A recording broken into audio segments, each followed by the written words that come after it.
Take up one idea. Make that one idea your life. Think of it, dream of it, live on that idea.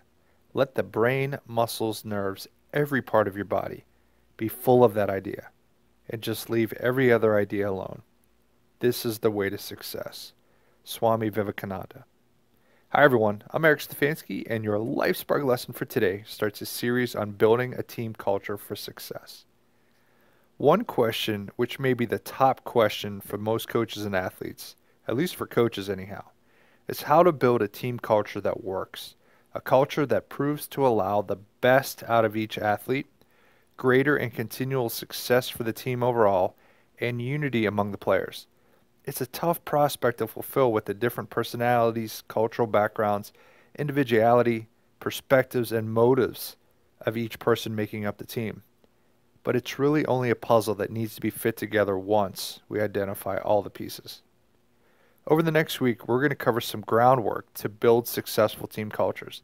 Later on, we'll get into some specifics, including ideas, concepts, and proven tracks you can take, make your own, and use to build a culture on your team to the level where everyone succeeds at their highest ability and build habits from them. We've mentioned this before, but there are no right answers to anything. There are always better ways. So as you read, listen, and watch the lessons over the next week, take careful consideration to remember this. Use this information I present as a building block for your situation. Think about your perspectives either as a coach or an athlete.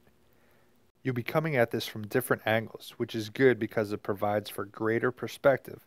But for those angles to intersect and work together, everyone involved will have to be willing to use their imaginations, be willing to see things from more than just their current perspective, and be willing to become more than who they currently are to achieve this goal.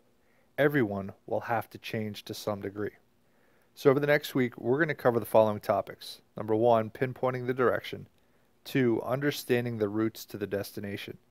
3, the attitude habit. 4, defining the roles. 5, rules for the game. And 6, the habit of team talk. Our aim for each of these concepts is to provide a way for both the athletes and the coaches to consider, develop a creative solution from each perspective, and an opportunity to see the bigger perspective for the program on both parts to achieve the ultimate goal.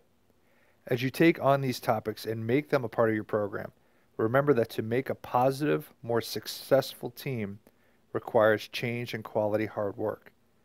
Teams that are willing to work just as hard off the field as they are on the field, to work at their social life, nutrition, recovery, attitude, effort, and action on a daily basis are the most successful teams. It's not the most talented, it's not the most experienced. It's the team most willing and interested in continually making themselves better, who build a dynasty of success. Your assignment for today is to think on the ultimate goal for the team you're on. It may be beyond this season or even this year, but think on the one true goal your program eventually wants to achieve, both from the perspective of the athlete and the coach. If you're watching, reading, or listening to this coming from the perspective of a business person or a family perspective, think about the top goal for your business and your family. And we'll get into the rest later on this week. I'm Eric Stefanski. Have the best day of your life.